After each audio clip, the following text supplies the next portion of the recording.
En la cúspide de la era industrial estadounidense, un hombre forjó un imperio no a partir del acero o el petróleo, sino de un producto tan humilde como la goma de mascar. William Wrigley Jr. transformó un simple dulce en una fortuna multimillonaria y elevó el nombre de su familia a un estatus icónico, eternamente ligado a los legendarios Chicago Cubs. Su dinastía parecía inquebrantable. Sin embargo, esta narrativa trasciende la mera crónica de un éxito ilimitado. Es, en realidad, un relato de cómo ese mismo legado se convirtió en una carga, una historia de un hijo que no logró la victoria, de un nieto obligado a ceder el alma familiar ante las exigencias fiscales y de la eventual y discreta disolución del imperio Wrigley en manos ajenas. Para comprender a cabalidad el ascenso de una figura como William Wrigley Jr., es necesario sumergirse en la época que lo forjó, la Edad Dorada de Estados Unidos. Este periodo, que abarcó desde finales de la década de 1860 hasta principios del siglo XX, fue testigo de transformaciones explosivas y contrastes brutales. Los ferrocarriles unificaron el continente, mientras ciudades como Chicago emergían de las praderas, con sus horizontes perforados por los primeros rascacielos del mundo. Fortunas en acero, petróleo y finanzas fueron amasadas de la noche a la mañana por titanes industriales como Carnegie y Rockefeller, pero, de manera más significativa, fue el amanecer del consumidor estadounidense. Por primera vez, la producción en masa puso al alcance de la gente común bienes nunca antes vistos, y una nueva y poderosa industria surgió para persuadirlos de comprar: la publicidad moderna.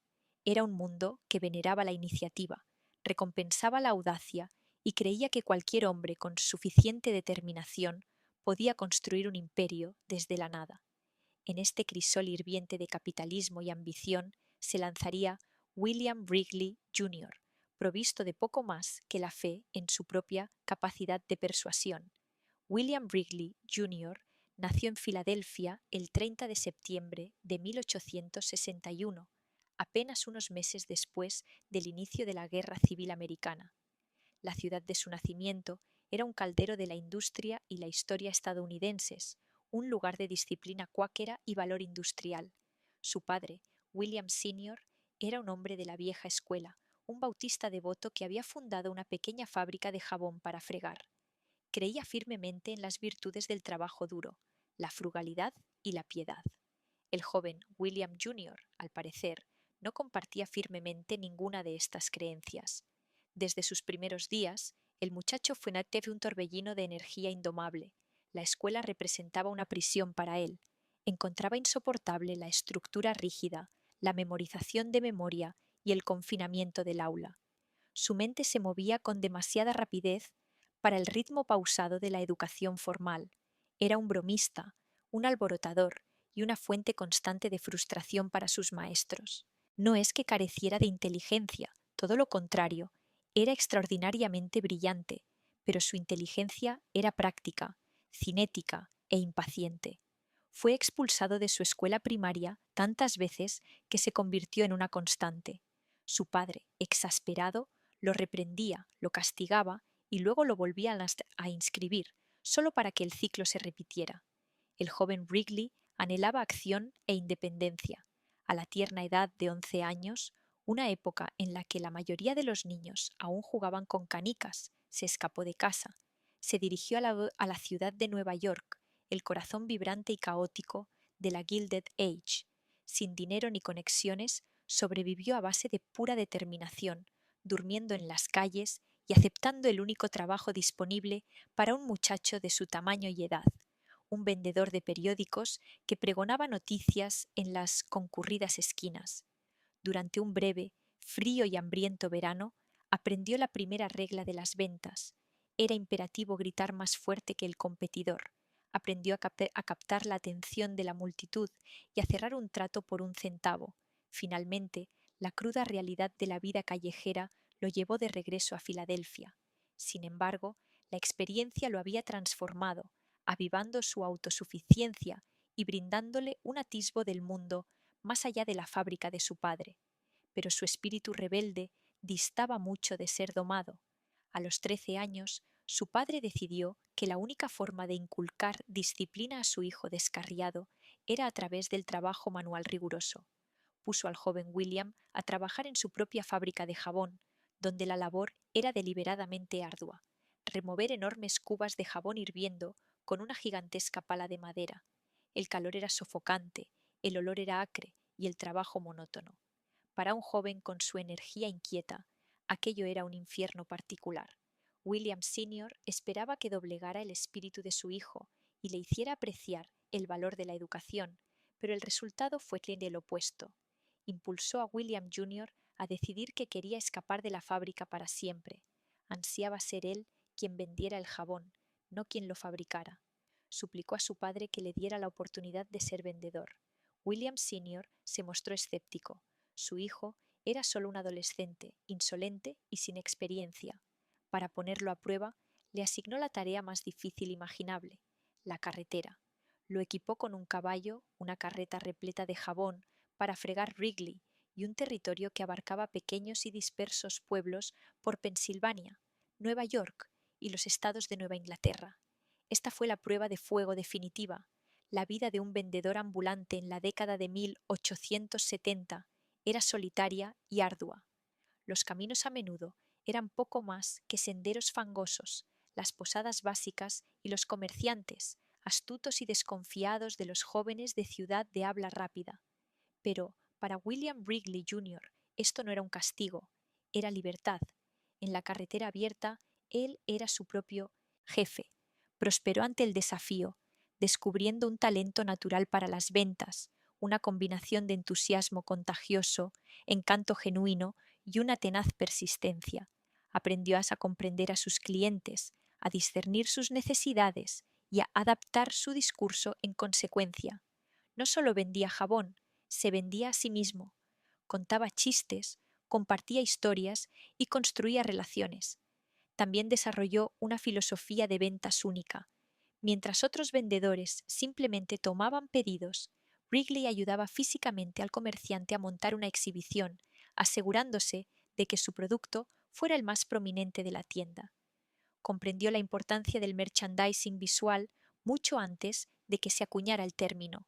Transformó el rechazo en un juego, prometiendo no abandonar una ciudad hasta haber vendido algo a cada uno de sus comerciantes. Su energía era legendaria. Conducía su caballo y carreta bajo la lluvia y la nieve, llegando a menudo a una ciudad mucho después de que otros vendedores hubieran terminado su jornada. Este agotador aprendizaje en los caminos secundarios de América fue su verdadera educación, su Harvard y su Yale, y le impartió las lecciones que un día lo convertirían en millonario. En 1891, William Wrigley Jr. tenía 29 años. Estaba casado, tenía un hijo y poseía una confianza forjada en miles de visitas de ventas, pero se sentía inquieto.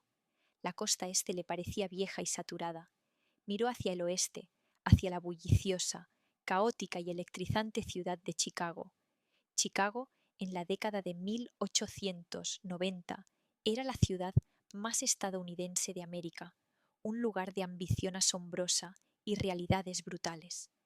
Habiendo resurgido como un ave fénix de las cenizas del gran incendio de 1871, era ahora el gran cruce de caminos de la nación, el centro de ferrocarriles, corrales y bolsas de granos. Era una ciudad de rascacielos y barrios marginales, de sueños de inmigrantes y pesadillas industriales. Para un hombre como William Wrigley Jr. era el paraíso. El aire mismo parecía crepitar con energía y oportunidad. Era una ciudad que recompensaba la iniciativa, y la iniciativa era el idioma nativo de Wrigley. Llegó con un total de $32 en el bolsillo, una vida de experiencia en ventas y un plan. Establecería una sucursal en Chicago del negocio de jabones de su padre. Alquiló una pequeña oficina y se propuso conquistar a los comerciantes de la ciudad, tal como lo había hecho con los pequeños comerciantes de Pensilvania. Sin embargo, Chicago era un organismo distinto. La competencia era feroz y los comerciantes estaban saturados de vendedores a diario.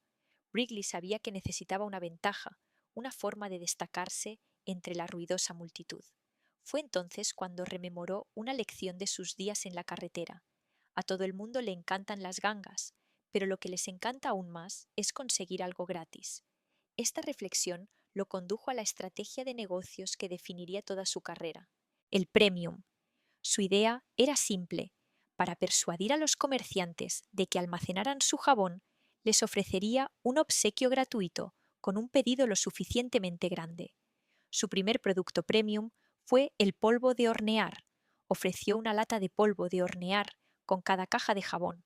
La estrategia resultó un éxito inmediato. Los tenderos, que posteriormente podían vender el polvo de hornear con ganancias, se mostraban más que contentos de realizar pedidos mayores de su jabón. Sin embargo, pronto surgió un patrón peculiar.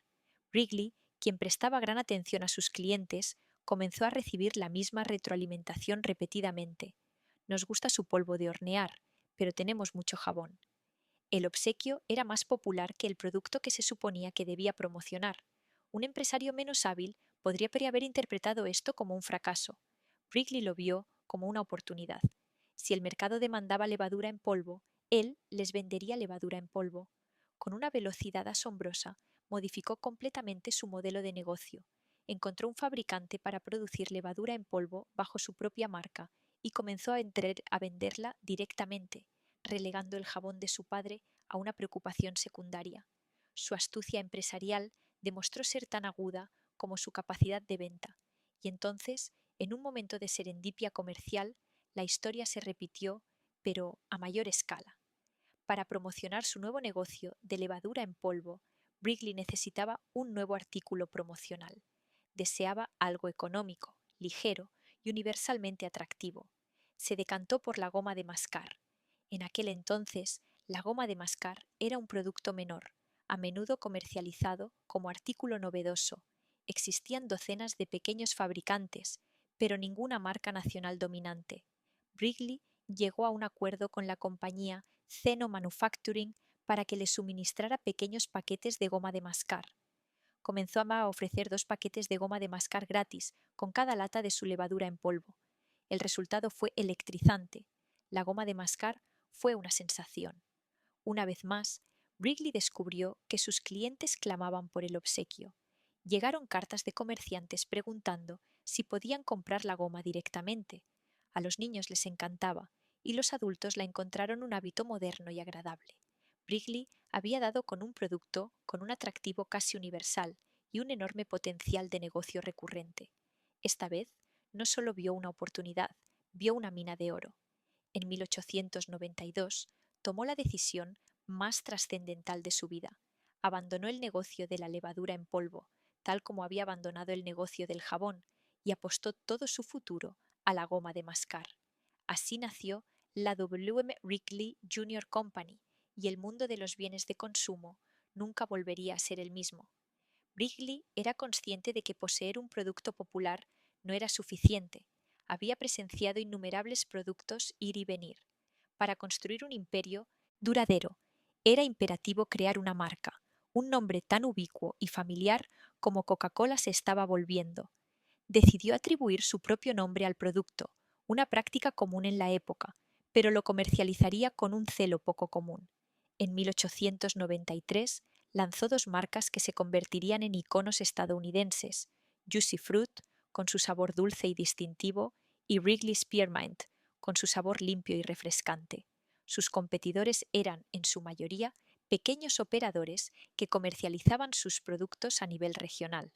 Wrigley, en cambio, pensaba estar en esta escala nacional y, eventualmente, global. Su estrategia era doble: publicidad masiva e implacable y un profundo compromiso con su red de minoristas.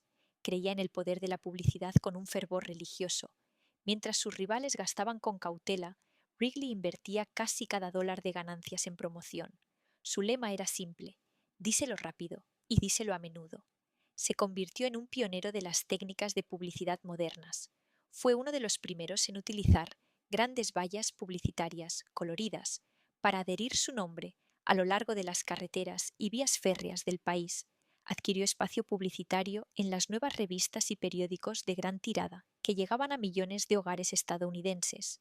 Cubrió los tranvías con anuncios, sabiendo que podía captar la atención de una audiencia cautiva de viajeros a diario.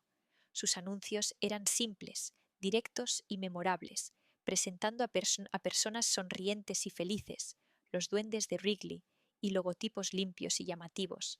El mensaje era invariablemente positivo, asociando su chicle con frescura, diversión y modernidad. Su estratagema de marketing más legendaria se produjo en 1915, en un esfuerzo por llegar a todos los clientes potenciales del país. Llevó a cabo una proeza logística. Adquirió todos los directorios telefónicos publicados en los Estados Unidos y, a lo largo de varios meses, su compañía envió un paquete gratuito de 4 chicles a cada una de las 1.500.000 personas listadas. Fue una campaña de correo directo a una escala nunca antes intentada. El costo fue enorme, pero el impacto fue incalculable. De la noche a la mañana, el nombre de Wrigley estaba presente en hogares desde Maine hasta California. A esto le siguió, en 1917, el envío de chicle gratuito a la asombrosa cifra de 7 millones de personas que figuraban en diversas listas de correo que había adquirido. No solo esperaba que los clientes acudieran a él, sino que estaba llevando su producto directamente a sus manos. También comprendió que la publicidad por sí sola no era suficiente. Debía mantener satisfechos a los miles de comerciantes que vendían su chicle. Los consideraba no como clientes, sino como socios, y continuó utilizando productos de regalo, ofreciendo a los minoristas, desde cajas registradoras y básculas hasta lámparas y maquinillas de afeitar, a cambio de grandes pedidos. Creó atractivas vitrinas de cristal para su chicle y las entregó gratuitamente a las tiendas, asegurando que su producto estuviera siempre en un lugar destacado en el mostrador.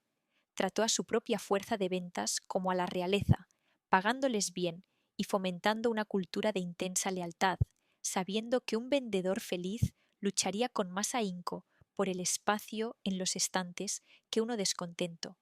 Esta combinación de publicidad incesante y lealtad de los distribuidores resultó imparable. A principios del siglo XX, la W.M. Wrigley Jr. Company era el mayor fabricante de goma de mascar del mundo. William Wrigley Jr. ya no era solo un vendedor de Filadelfia, era el indiscutible rey de la goma de mascar. Su riqueza creció a proporciones asombrosas, pero su energía nunca decayó. Constantemente buscaba la próxima gran oportunidad, la próxima forma de expandir su imperio y consolidar su legado. A medida que su fortuna se acrecentaba, Wrigley comenzó a invertir en proyectos que trascendían ampliamente la goma de mascar. Edificó el impresionante edificio Wrigley, revestido de terracota, en Michigan Avenue, Chicago, una brillante torre blanca que se convirtió instantáneamente en un icono arquitectónico y una audaz declaración de su éxito. Adquirió una participación mayoritaria en la isla Santa Catalina, una isla de 22 millas de largo frente a la costa del sur de California, que desarrolló hasta convertirla en un importante destino turístico. No obstante, su inversión más personal y duradera fue en su otra gran pasión, el béisbol. Wrigley siempre había sido un entusiasta de los deportes y percibía en el béisbol los mismos valores que admiraba en los negocios: competencia, trabajo en equipo y una conexión con el público estadounidense. En 1916 adquirió una participación minoritaria en los Chicago Cubs, uno de los 2 equipos de béisbol de las grandes ligas de la ciudad. En ese momento, el equipo era propiedad del restaurador Charles Wigman, quien les había construido un nuevo estadio de acero y hormigón en el lado norte, entonces conocido como Wigman Park. Como había hecho con su negocio, Wrigley no se conformó con ser un socio silencioso. Se involucró cada vez más y en 1921 había comprado a sus socios para convertirse en el único propietario del equipo. Abordó a los Cubs con la misma filosofía que aplicaba a su negocio de chicle: ofrecer a los clientes un producto de calidad y una experiencia agradable.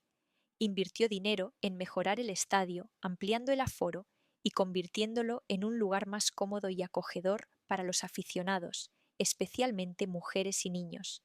Era un propietario muy activo, asistía con frecuencia a los partidos y hacía sentir su presencia. Creía que el propio estadio era una forma de publicidad. Deseaba que fuera un lugar hermoso, limpio y alegre, un hogar amigable, como se le denominaría posteriormente. En 1926, en un acto que fue tanto un homenaje a la ciudad como una brillante estrategia de marca, cambió el nombre del estadio a Wrigley Field.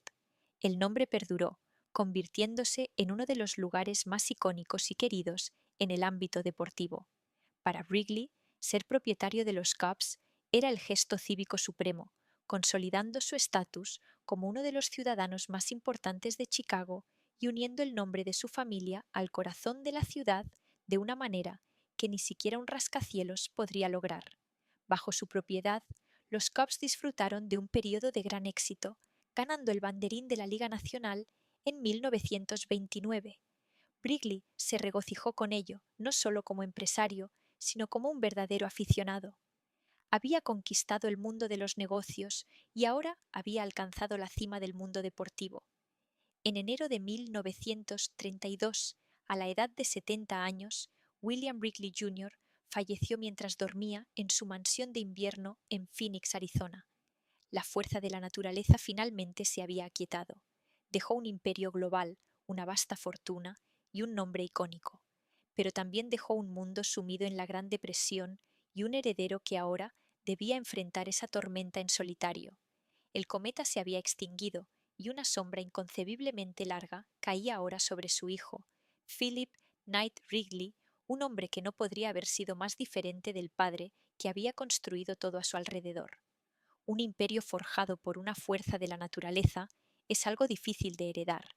Philip K. Wrigley, nacido en 1894, creció en un mundo que su padre había construido desde cero. Nunca experimentó el hambre de un vendedor de periódicos fugitivo ni la determinación de un vendedor ambulante. Su infancia transcurrió en medio de un inmenso privilegio entre la gran mansión familiar en Lake Shore Drive de Chicago y su extensa finca en Lake Geneva, Wisconsin. Sin embargo, fue una infancia vivida bajo la sombra ineludible de un padre perpetuamente enérgico y exigente. William Jr. adoraba a su hijo, pero era un hombre cuya sombra era tan vasta que podía eclipsar al sol. Philip fue educado desde su nacimiento para asumir el mando. Su educación fue de primera clase, culminando con un título de la prestigiosa Sheffield Scientific School de Yale. Ingresó a la compañía temprano, aprendiendo el negocio no desde los caminos fangosos, sino desde las oficinas corporativas en el reluciente edificio Wrigley. Incluso sirvió en la marina de los EEUU durante la Primera Guerra Mundial, convirtiéndose en teniente de aviación naval, un papel que se adaptaba a su naturaleza meticulosa y orientada a los detalles. Era, según todos los relatos, inteligente, diligente y poseedor de una integridad tranquila, pero carecía del fuego de su padre, de su encanto fácil y de su amor innato por el protagonismo. Mientras William Jr. prosperaba con apretones de manos y pronunciamientos públicos, Philip K. prefería las notas y el análisis cuidadoso. Era un administrador de corazón, no un showman. Cuando su padre falleció, Philip K., sus 37 años, heredó la presidencia de la W.M. Wrigley Jr. Company y la propiedad de los Chicago Cubs. El momento no podría haber sido peor. Estados Unidos se encontraba bajo el férreo control de la Gran Depresión. 1 de cada 4 estadounidenses estaba desempleado. Miles de empresas quebraban cada día. El optimismo ilimitado de la era de su padre se había evaporado, reemplazado por una omnipresente sensación de miedo e incertidumbre. Philip K. se vio inmediatamente inmerso en una prueba de fuego. La pregunta en la mente de todos, desde Wall Street hasta las gradas del Wrigley Field, era si este heredero tranquilo y modesto poseía lo necesario para proteger el reino que su padre había construido. Su enfoque fue inmediatamente diferente. Mientras su padre había dirigido la empresa con instinto y carisma, Philip K. era un gerente. Se basó en la investigación, los datos y la planificación a largo plazo. Comprendió que en tiempos de dificultades económicas, el mayor activo de la empresa era su reputación de calidad y valor. También se adhirió a la filosofía publicitaria aparentemente paradójica de su padre. El momento de hacer más publicidad es cuando la gente compra menos. Mientras los competidores reducían sus presupuestos publicitarios para conservar efectivo, Philip K. redobló la apuesta. Mantuvo el nombre de Wrigley y su mensaje simple y positivo, un pequeño placer asequible en un mundo difícil, a la vista del público. La estrategia funcionó. La compañía Wrigley no solo sobrevivió a la depresión, sino que consolidó su dominio en el mercado, capeando la tormenta económica con una estabilidad notable. Philip K. demostró al mundo que, aunque no fuera un clon de su padre, era un líder astuto y capaz por derecho propio. No obstante, una crisis global mucho mayor se avecinaba, una que pondría a prueba sus principios de una manera que la depresión nunca lo había hecho. La entrada de Estados Unidos en la Segunda Guerra Mundial en 1941 representó una amenaza existencial para la compañía Wrigley. El esfuerzo bélico exigió inmensos recursos y muchos de los ingredientes clave para la goma de mascar de alta calidad fueron clasificados repentinamente como materiales estratégicos. El azúcar fue estrictamente racionado. La base de goma natural de alta calidad importada de América Central se volvió difícil de conseguir. Incluso los envoltorios de papel de aluminio eran necesarios para la guerra. Philip K. Wrigley se enfrentó a una difícil elección. Podía cambiar su fórmula y producir una goma de mascar de menor calidad bajo sus nombres insignia, Spearmint, Double Mint y Juicy Fruit, o podía cesar la producción para el público. Para muchas empresas, la elección habría sido sencilla: sustituir ingredientes, mantener la producción y seguir obteniendo beneficios. Pero, para Philip K., el nombre Wrigley era sagrado, sinónimo de calidad, una promesa que su padre había hecho al pueblo estadounidense. Vender un producto inferior bajo ese nombre era, en su opinión, una traición. En una decisión empresarial que sigue siendo un caso de estudio legendario en la gestión de marcas, Philip K. tomó una elección radical. Anunció que la compañía Wrigley retiraría sus 3 marcas principales del mercado civil durante la duración de la guerra. La producción de Spearmint, Double Mint y Juicy Fruit se redirigiría por completo a las Fuerzas Armadas de DIE, desplegadas en el extranjero como un pequeño consuelo y un sabor familiar del hogar para las tropas. Explicó su decisión al público con una notable transparencia, afirmando que, dado que ya no podía garantizar la calidad previa a la guerra que esperaban, no les vendería el producto en absoluto. Para llenar el vacío en los estantes de las tiendas, creó una nueva marca temporal, a la que llamó Orbit. El empaque indicaba claramente que era un producto de calidad de guerra, elaborado con los mejores ingredientes disponibles en ese momento, pero que no cumplía con el estándar habitual de Wrigley. Fue un acto de extrema honestidad comercial. Philip K. apostaba toda la reputación de su compañía a la idea de que el público respetaría su integridad más de lo que echaría de menos su producto. Fue una apuesta masiva, arriesgándose a perder una generación entera de clientes ante competidores que estaban más que dispuestos a vender un producto de calidad inferior. Pero la apuesta dio sus frutos espectacularmente. El público no vio su movimiento como una debilidad, sino como un acto patriótico y honorable. Cuando la guerra terminó y las marcas clásicas regresaron al mercado, inalteradas y tan buenas como siempre, la lealtad del público al nombre de Wrigley fue más fuerte que nunca. Philip K.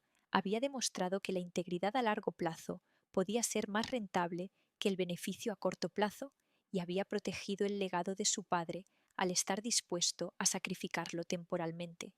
Mientras Philip K. salvaguardaba su imperio de goma de mascar, enfrentaba otra crisis de guerra en su otro dominio, el béisbol. Con millones de hombres sirviendo en el extranjero, incluidas muchas de las estrellas más grandes del béisbol como Ted Williams y Joe DiMaggio, el futuro de las grandes ligas de béisbol estaba en peligro. Las listas de equipos estaban agotadas y la asistencia se desplomó a medida que la nación centraba su atención en la guerra. Existía un temor muy real entre los propietarios de equipos de que el deporte simplemente desapareciera de la conciencia pública. Philip K. Wrigley, siempre previsor, percibió el problema y concibió una solución tan radical y visionaria que sigue siendo uno de los capítulos más fascinantes de la historia del deporte. Si los hombres no podían jugar, quizás las mujeres sí. La idea era crear una liga profesional de softball para mujeres que pudiera llenar los estadios y proporcionar entretenimiento a una nación fatigada y devastada por la guerra. Presentó la idea a otros propietarios de la MLB, quienes se mostraron escépticos, pero desesperados. Formaron un comité con Wrigley a la cabeza para explorar el concepto. En 1943 nació la All American Girls Professional Baseball League, AGPBL. Esto fue mucho más que una simple liga de reemplazo, fue un experimento cultural único. Wrigley y sus asociados querían presentar un producto que fuera atléticamente creíble y al mismo tiempo aceptablemente femenino según los estándares de la década de 1940. Se enviaron cazatalentos por todo Estados Unidos y Canadá para encontrar a las mejores jugadoras de softball, pero el talento atlético era solo la mitad de la ecuación. Las mujeres seleccionadas debían asistir a una escuela de encanto dirigida por Helena Rubinstein Salon, donde se les enseñaba la etiqueta adecuada, cómo maquillarse y cómo peinarse. En el campo, debían usar uniformes de falda corta y acampanada, que eran poco prácticos para deslizarse, pero considerados esenciales para el atractivo del público.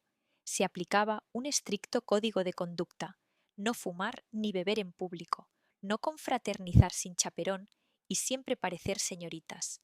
El juego en sí era un híbrido único. Comenzó como softball con lanzamiento bajo en un diamante del tamaño de softball, pero evolucionó a lo largo de los años, adoptando el lanzamiento por encima del hombro y otras reglas que lo acercaron mucho al béisbol. El nivel de juego era notablemente alto. Las mujeres eran atletas dotadas que jugaban con un espíritu ferozmente competitivo, y el público respondió.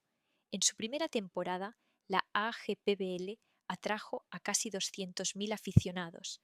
En su apogeo después de la guerra, atraía cerca de 1 millón de aficionados por temporada.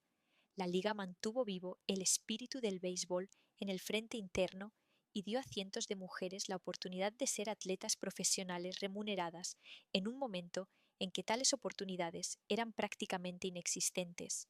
Aunque la liga finalmente se disolvió en 1954, cuando el Estados Unidos de la posguerra regresó a una normalidad más tradicional, su existencia fue un testimonio de la visión de Philip K. Wrigley. Fue su mayor y quizás más inusual innovación. El empresario tranquilo y conservador se había convertido en un pionero revolucionario en los deportes femeninos. Este fue un legado de inclusión y oportunidad que contrastaba fuertemente con el legado de frustración que estaba construyendo simultáneamente a pocas manzanas de distancia en su querido Wrigley Field. Si la empresa Wrigley era la encarnación del éxito de Philip K., los Chicago Cubs eran el símbolo de su frustración perdurable. Amaba al equipo con una pasión profunda y genuina, pero su visión de lo que debía ser a menudo chocaba con el desesperado deseo de los aficionados por un ganador. Para Philip K., el béisbol no era un negocio en el sentido tradicional, era un espectáculo diurno pastoral, un escape asequible para las familias trabajadoras de Chicago.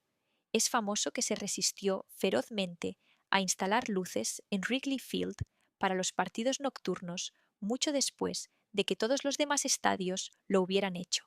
El béisbol es un juego diurno, insistía, creyendo que los partidos nocturnos atraerían a una multitud más ruidosa y menos familiar. Su filosofía se extendía a los jugadores. Creía en la construcción de un equipo a través de su sistema de filiales, cultivando el talento desde cero. Despreciaba el concepto emergente de la agencia libre y la idea de comprar un campeonato pagando salarios exorbitantes a estrellas establecidas. Este enfoque, que él consideraba principista y sostenible, era visto cada vez más por los aficionados como simplemente tacaño. Por un breve y brillante periodo, pareció que su método podría funcionar. En 1945, al finalizar la guerra, los Cubs, liderados por estrellas como Phil Cavarretta y Stan Hack, ganaron el banderín de la Liga Nacional y se dirigían a la Serie Mundial contra los Detroit Tigers. La ciudad vibraba de anticipación. Fue durante esta serie cuando un evento aparentemente trivial se convertiría en la maldición más famosa del deporte estadounidense. Un dueño de taberna local y ávido aficionado de los Cubs, llamado Billy Sianis, propietario de la Billy Goat Tavern, intentó llevar a su cabra mascota, Murphy, al Wrigley Field para el cuarto partido. Poseía una entrada para la cabra, que se había convertido en un amuleto de buena suerte local. No obstante, otros aficionados se quejaron del olor del animal, y Sianis y su cabra fueron expulsados del estadio. Furioso, Sianis supuestamente levantó los brazos y declaró: «Los Cubs ya no van a ganar más». Perdieron ese partido y luego perdieron la serie contra los Tigres en 7 encuentros, y a partir de entonces continuaron perdiendo. Año tras año, década tras década, los Cubs se sumieron en un estado de perpetua mediocridad. La Serie Mundial de 1945 sería su última aparición durante el resto del siglo XX. La maldición de la cabra se convirtió en una explicación conveniente, aunque folclórica, para los interminables fracasos del equipo. Sin embargo, muchos aficionados culpaban directamente al propietario. Durante los siguientes 32 años de su vida, Philip Cabarrus Wrigley presidiría este largo y lento declive. Su enfoque tradicionalista parecía cada vez más desfasado con el béisbol moderno, mientras otros propietarios, como George Steinbrenner de los Yankees, construían agresivamente dinastías a través de traspasos y la agencia libre. Wrigley se mantuvo firme. Sus intentos de innovar a menudo eran extravagantes e infructuosos, como su experimento de la Universidad de Entrenadores a principios de los años 60, donde reemplazó al único mánager del equipo por un comité rotatorio de entrenadores, un plan que resultó en caos y más temporadas perdedoras.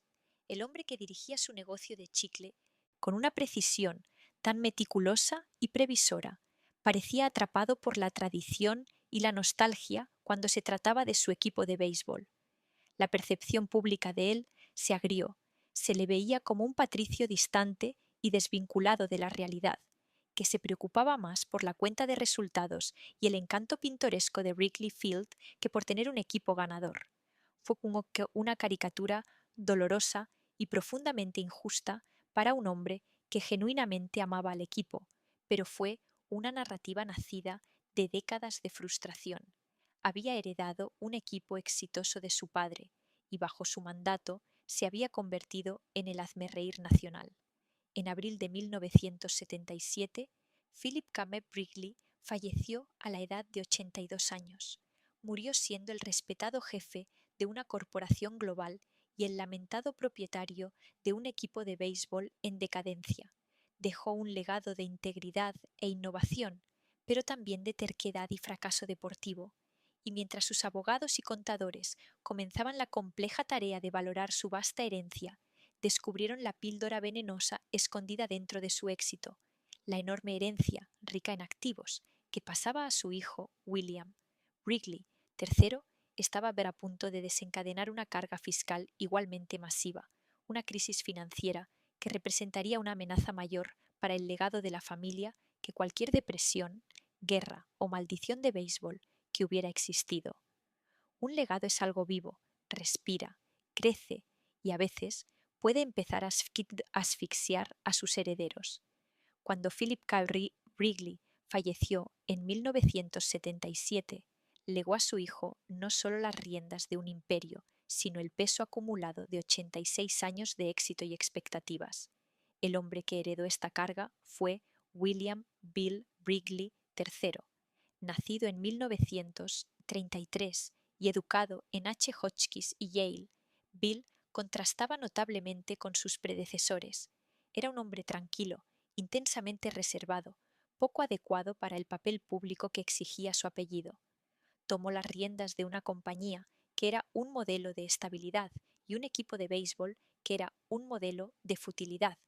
Pero, oculto en los libros de contabilidad de la vasta herencia de su padre, había una bomba de relojería, una amenaza financiera nacida no de la competencia del mercado o de malas decisiones comerciales, sino de las frías e imparciales matemáticas del Código Tributario de los Estados Unidos. Bill Wrigley estaba a punto de descubrir que el precio de heredar un imperio multimillonario era que se le podía obligar a vender su alma. Como su padre, fue educado en las mejores escuelas, asistiendo a la escuela H. Hotchkiss, en Connecticut, antes de seguir el camino familiar a la Universidad de Yale. Era un contraste marcado tanto con la ostentación ruidosa de su abuelo como con el intelecto metódico de su padre. Bill se definía por su silencio, era reservado, modesto y profundamente incómodo con el protagonismo que su apellido inevitablemente atraía. Amigos y colegas lo describían como un caballero de la vieja escuela, educado, digno, pero en última instancia inescrutable. Era un hombre que prefería el segundo plano, que escuchaba más de lo que hablaba, y que parecía llevar el apellido familiar más como una responsabilidad que como un privilegio. Se dedicó diligentemente al negocio familiar, ascendiendo por varios departamentos, aprendiendo la intrincada maquinaria de la empresa global de goma de mascar.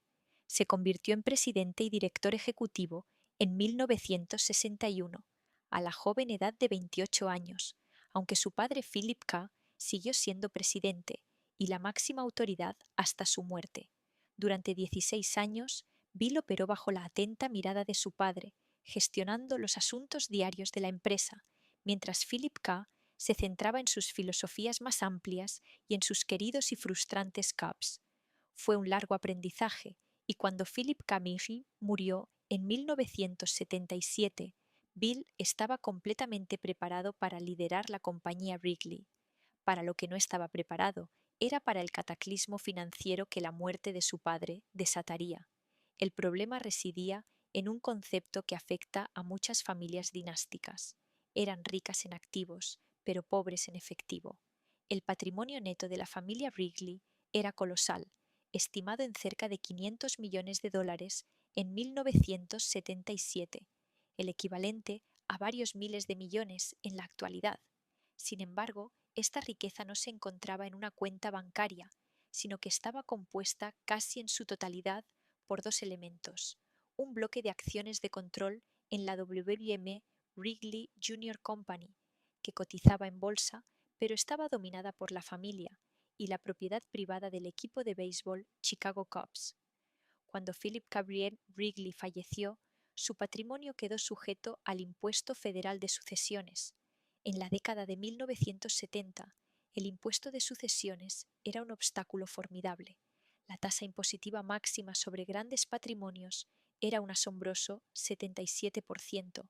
Si bien existían diversas deducciones y exenciones, la factura final estaba garantizada para ser astronómica, ascendiendo a decenas de millones de dólares. El Servicio de Impuestos Internos, IRS, mantenía una regla muy estricta: el impuesto debía pagarse y debía pagarse en efectivo. El patrimonio de Wrigley simplemente carecía de esa liquidez. Su fortuna estaba ligada a certificados de acciones y a la escritura de un equipo de béisbol. Para reunir los fondos necesarios, algo de inmenso valor debía ser vendido.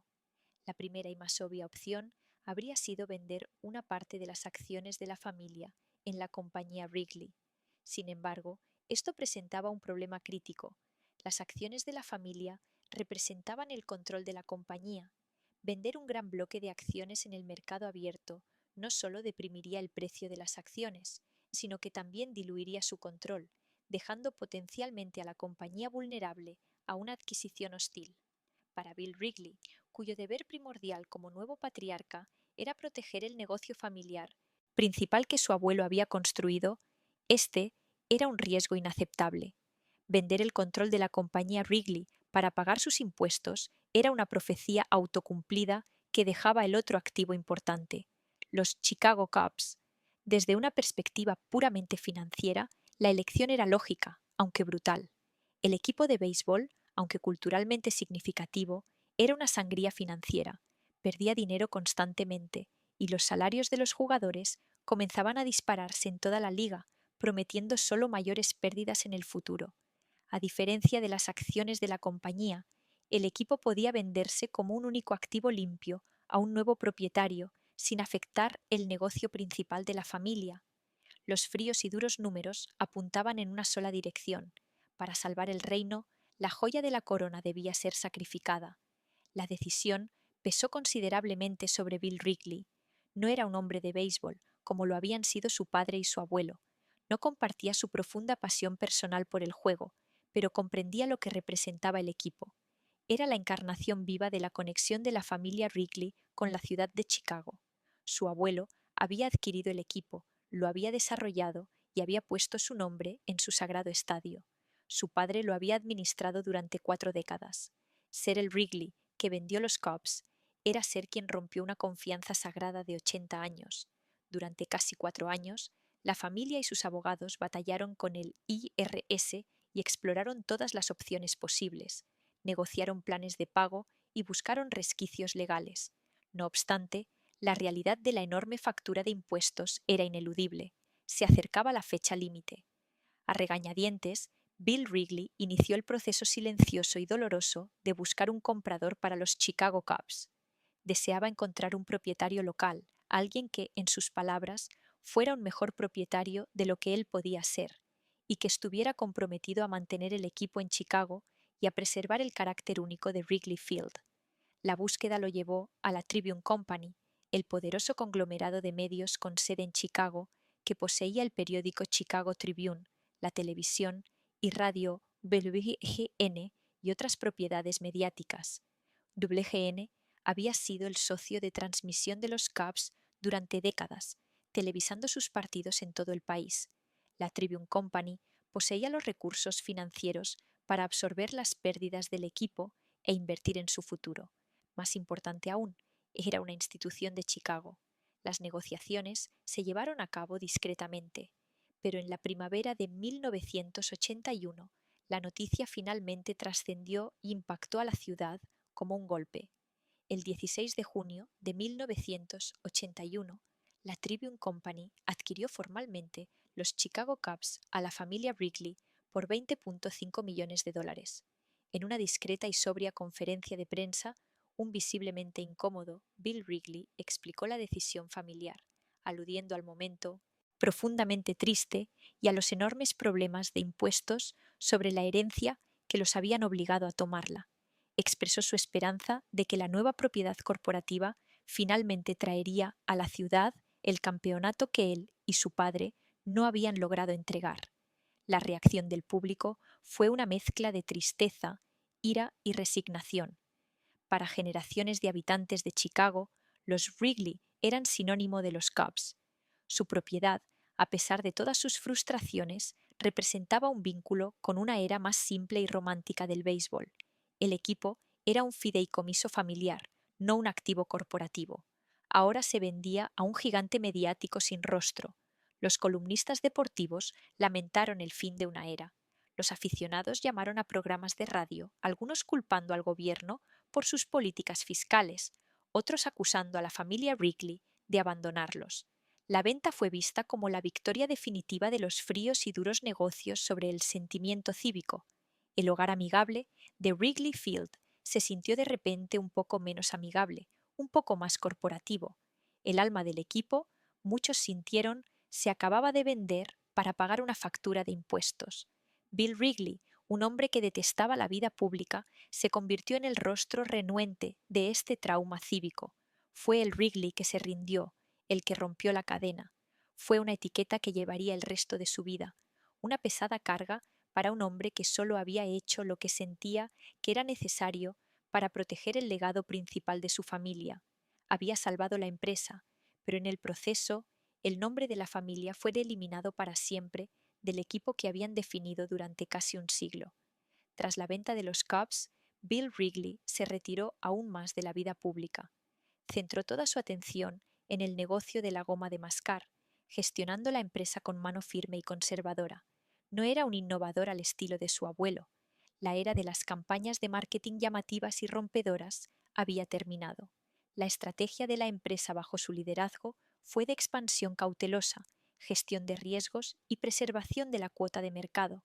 Se enfocó en los mercados internacionales y la eficiencia operativa, guiando a la empresa a través del panorama cada vez más competitivo de las décadas de 1980 y 1990. El mundo de los bienes de consumo estaba cambiando rápidamente. Los depredadores corporativos estaban devorando marcas establecidas y los gigantes conglomerados alimenticios utilizaban su escala para dominar los estantes de los supermercados. La compañía Wrigley, aunque seguía siendo poderosa e inmensamente rentable, comenzaba el Wubu a parecer una reliquia de otra época, una gran empresa independiente, controlada por la familia, en una era de gigantes multinacionales. El gran logro de Bill Wrigley durante este periodo fue simplemente mantener la línea. Rechazó los rumores de adquisición y mantuvo la empresa independiente, preservando el control de la familia en una era en la que otras dinastías familiares como CBS y Revlon estaban cayendo ante las adquisiciones corporativas. Permaneció como presidente y director ejecutivo, una concentración de poder que se estaba volviendo rara en las empresas estadounidenses. Dirigía la empresa desde el icónico edificio Wrigley, pero lo hacía con un estilo tranquilo, casi recluido. Rara vez concedía entrevistas y evitaba la vida social de Chicago. Era un hombre de familia devoto, pero su vida estuvo marcada por tragedias privadas, incluyendo un difícil divorcio. Era un hombre de inmensa riqueza que parecía disfrutar poco públicamente de ella. La energía impetuosa y optimista de su abuelo había desaparecido, reemplazada por el sentido del deber tranquilo y agotado de un hombre que mantenía una fortaleza. Para el mundo exterior, era simplemente el jefe de la compañía de chicles, la conexión vibrante, complicada y emocional con la ciudad a través de los Cubs había sido cortada, y con ella gran parte de la imagen pública de la familia. El nombre Wrigley, otrora una presencia cotidiana en la vida deportiva de la ciudad, se redujo simplemente a una marca en un paquete de chicle y un nombre en un edificio. El final de Bill Wrigley llegó tan discretamente como había vivido. En marzo de 1999, mientras luchaba contra un persistente caso de neumonía en su apartamento del Drake Hotel, falleció a la edad de 66 años. Su muerte fue repentina e inesperada, marcando el final definitivo de una era. Fue el último Wrigley en haber experimentado la vida con los Cubs como un derecho de nacimiento familiar. Fue el último en haber sido personalmente preparado para el liderazgo por Philip K. Fue el hombre que había tomado la decisión imposible, que había cambiado el corazón de la ciudad por el futuro de la empresa. Dejó una empresa financieramente sólida y aún independiente, pero un legado familiar disminuido y desconectado de la ciudad que una vez había encarnado tan completamente.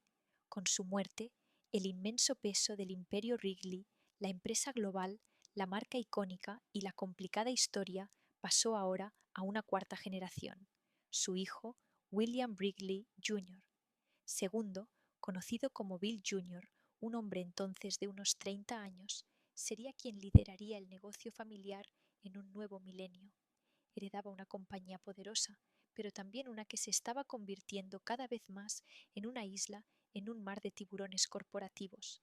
Las fuerzas de globalización y consolidación que su padre había logrado mantener a raya estaban cobrando fuerza, y el acto dramático final de la dinastía Wrigley estaba a punto de comenzar. Una dinastía rara vez concluye con un estallido, sino con una hoja de cálculo. Finaliza con una junta de accionistas, un comunicado de prensa y una transacción de tal magnitud que se convierte en una abstracción. Al finalizar el siglo XX, con el discreto fallecimiento de William Bill Wrigley III, el liderazgo del imperio familiar recayó en un heredero de cuarta generación, William Wrigley Jr. Segundo, conocido como Bill Jr., era un ejecutivo moderno para una era moderna, educado en Harvard y dotado de una perspectiva global que sus predecesores nunca tuvieron. Heredó la empresa que su bisabuelo había construido con un apretón de manos y un truco publicitario, la que su abuelo había defendido con principios inquebrantables y la que su padre había preservado a través de dolorosos sacrificios. Sin embargo, la presidiría en una era de consolidación, un tiempo en que las históricas y florecientes empresas familiares independientes estaban siendo devoradas por gigantes multinacionales. No se enfrentaría a una depresión, una guerra mundial o una crisis fiscal. Se enfrentaría a una fuerza mucho más implacable e impersonal, la lógica imparable del mercado global del siglo XXI. Bill Wrigley Jr., nacido en 1963, fue el primero de su linaje en ser preparado para el liderazgo en el mundo corporativo contemporáneo. A diferencia de su padre, intensamente reservado, Bill Jr. se sentía más cómodo en el papel público de un CEO moderno. Después de graduarse de Duke y obtener su MBA de la prestigiosa Wharton School, ascendió en la escala corporativa, no solo dentro de Wrigley, sino con un periodo en el banco de inversión Morgan Stanley. Comprendía el lenguaje de Wall Street, de fusiones y adquisiciones, del valor para el accionista, un lenguaje que sería crucial durante su mandato. Cuando asumió formalmente el cargo de director ejecutivo tras la muerte de su padre en 1999, heredó una empresa que era un modelo de estabilidad financiera, pero que algunos consideraban anticuada y excesivamente conservadora. El mundo de los dulces y las golosinas era ahora un campo de batalla de gigantes. Empresas como Nestlé, Kraft Foods, Hershey y Cadbury Schweppes estaban inmersas en una carrera armamentista global, adquiriendo marcas más pequeñas y aprovechando su inmensa escala para controlar la distribución y el marketing. En este entorno, la empresa W.M. Wrigley Jr. Company, a pesar de toda su historia y rentabilidad, comenzaba a parecer vulnerable, un objetivo principal para una adquisición hostil. Bill Jr. sabía que la estrategia de su padre de mantener la línea ya no era sostenible. Para sobrevivir, Wrigley tenía que crecer. Se embarcó en un agresivo plan de expansión, un cambio con respecto a la gestión cautelosa del pasado. Profesionalizó los cargos ejecutivos, incorporando a más personas externas con nuevas perspectivas. En 2002, impulsó a Wrigley a comprar a su rival Hershey, una medida que habría creado una superpotencia mundial de confitería. El acuerdo finalmente fracasó debido a la oposición del Hershey Trust, pero señaló una nueva postura más agresiva por parte del fabricante de chicles de Chicago. Su movimiento más significativo se produjo en 2005, cuando orquestó una adquisición de $1,5 millones de varias marcas de dulces, incluyendo los icónicos Lifesavers y Altoids de Kraft Foods. Fue un importante giro estratégico que llevó a Wrigley más allá de su dominio en la goma de mascar y hacia el espacio más amplio de la confitería. Durante un tiempo pareció funcionar. Los ingresos de la compañía crecieron y su cartera de productos era más diversa que nunca. Bill Jr. estaba demostrando ser un líder capaz y con visión de futuro, un digno heredero del nombre familiar. Estaba jugando el juego corporativo moderno y lo estaba jugando bien. No obstante, el juego en sí mismo estaba en constante evolución, y la magnitud de sus competidores implicaba que, incluso a medida que Wrigley crecía, seguía siendo empequeñecida. La presión de Wall Street y la amenaza omnipresente de una adquisición nunca disminuyeron por completo. La tensión central del liderazgo de Bill Jr. fue sostener el conflicto entre la historia familiar y la realidad de los accionistas. La empresa Wrigley cotizaba en bolsa. Sin embargo, la familia Wrigley, a través de una clase especial de acciones, aún mantenía un control de voto efectivo. Esto les permitía dirigir la empresa con una visión a largo plazo, aislados de las demandas trimestrales de los analistas de Wall Street. Fue esta estructura la que había permitido a su padre mantener la empresa independiente durante tanto tiempo, pero también generó una situación en la que el precio de las acciones de la empresa podría no reflejar su verdadero valor de ruptura, es decir, el valor que tendría si se vendiera a una entidad más grande. A medida que avanzaba la década de 2000, la lógica de una fusión se volvió cada vez más convincente. Una empresa matriz más grande podría proporcionar a Wrigley una vasta red de distribución global, mayor influencia con los minoristas y el capital para competir en los mercados emergentes. Para la familia Wrigley, una venta representaría la diversificación definitiva de sus activos, transformando su fortuna concentrada en una sola acción en miles de millones de dólares en efectivo líquido, asegurando la riqueza de la familia para las generaciones venideras, libre de los riesgos del volátil mercado de la goma de mascar. El pretendiente perfecto surgió de un lugar inesperado. No era un rival que cotizaba en bolsa o una firma de capital privado, sino otro gigante de la confitería de propiedad familiar, muy celoso de su privacidad, Mars Incorporated, con sede en McLean, Virginia. Mars era el fabricante de megamarcas globales como M&M's, Snickers y la barra Mars. Al igual que Wrigley, era un negocio familiar multigeneracional, construido sobre una base de calidad y lealtad a la marca, pero era mucho más grande y diversificado. Fundamentalmente, Mars era una potencia en el chocolate, pero relativamente débil en el espacio de la confitería sin chocolate, donde Wrigley dominaba. La sinergia era perfecta. Las marcas de Wrigley llenarían un vacío importante en la cartera de Mars, y la colosal red de distribución de Mars podría impulsar los productos de Wrigley a nuevos rincones del mundo. Para Bill Jr. y la familia Wrigley, un acuerdo con Mars resultaba singularmente atractivo. Vender a otra compañía privada controlada por una familia se sentía diferente a ser absorbido por una corporación pública sin rostro.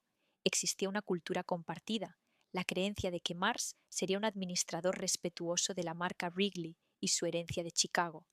Y por supuesto, estaba el precio. Mars, viendo una oportunidad única en la vida para acaparar el mercado mundial de confitería, estaba preparado para hacer una oferta de asombrosa generosidad. La noticia, cuando se dio a conocer el 28 de abril de 2008, fue un acontecimiento trascendental. Mars Incorporated anunció que adquiriría la WM Wrigley Jr. Company por aproximadamente $23.000 millones en un acuerdo totalmente en efectivo. La oferta de $80 por acción representaba una prima masiva del 28% sobre el precio de cierre de las acciones de Wrigley, una cifra tan elevada que resultaba prácticamente imposible que la Junta se negara. El acuerdo fue una obra maestra de ingeniería financiera, respaldado por un nombre aún más legendario en el mundo de las finanzas que Wrigley en la goma de mascar. Warren Buffett. Berkshire Hathaway de Buffett contribuyó a financiar el acuerdo, prestando a Mars miles de millones de dólares y adquiriendo una participación minoritaria en la subsidiaria Wrigley recién adquirida. La participación del oráculo de Omaha otorgó a la transacción un sello de aprobación impecable. Los términos fueron diseñados para señalar una asociación de iguales, aunque se tratara de una adquisición. La compañía Wrigley continuaría operando como una subsidiaria separada e independiente desde su histórica sede en Chicago. El propio Bill Wrigley Jr. permanecería en la compañía, asumiendo el rol de presidente ejecutivo. Fue un aterrizaje suave, una forma de preservar el legado y la identidad de la marca Wrigley, mientras la propiedad cambiaba oficialmente de manos. En Chicago, la noticia fue recibida con una familiar sensación de melancolía cívica. Primero los Cubs, ahora la propia compañía, otra de las grandes instituciones familiares independientes de la ciudad, estaba siendo vendida. Era el final de una historia de 117 años, pero también había una sensación de inevitabilidad. En el panorama hipercompetitivo del capitalismo del siglo XXI, la independencia de la compañía Wrigley había vivido de tiempo prestado. La venta fue la conclusión lógica de la historia. Para la familia Wrigley fue el acto final y trascendente de su dinastía. El bisabuelo rebelde había construido una compañía de la nada. El abuelo de principios la había protegido. El padre diligente había sacrificado una parte de ella para salvar el todo. Y ahora el hijo moderno había convertido el siglo entero de historia acumulada, marca y esfuerzo, en capital líquido puro. El apellido ya no estaba ligado a una empresa global que ellos controlaban, ahora era simplemente una marca muy, muy valiosa, propiedad de otra persona. Y así concluyó la dinastía familiar. Bill Wrigley Jr. finalmente renunció a su cargo en la nueva Mars Wrigley, y la familia que había sido sinónimo de la industria de Chicago durante más de un siglo se desvaneció elegantemente de la vida pública. Su fortuna asegurada para innumerables generaciones venideras. La historia, al parecer, había terminado. No obstante, la historia tenía un epílogo final y conmovedor que escribir. En la fría noche otoñal del 2 de noviembre de 2016, la ciudad de Chicago contuvo el aliento. Los Chicago Cubs, el equipo que los Wrigley habían poseído durante 65 años, el equipo que habían vendido para salvar su compañía, estaban jugando la 10ª entrada del 7º y decisivo partido de la Serie Mundial. Durante décadas habían sido los adorables perdedores, el equipo de la maldición de la cabra, el equipo que siempre encontraba una manera de romper el corazón de sus aficionados. Y entonces ganaron. La ciudad estalló en un rugido jubiloso y catártico que se había contenido durante 108 años. La sequía de campeonatos más larga en la historia del deporte profesional había terminado. La maldición se había roto. Fue un momento de pura e inalterada alegría deportiva, un momento que los Wrigley no estuvieron presentes para presenciar como propietarios. El destino que William Jr. había soñado, que Philip K. había perseguido infructuosamente durante 40 años, y al que Bill III se había visto obligado a renunciar, finalmente se había logrado. Fue la ironía suprema.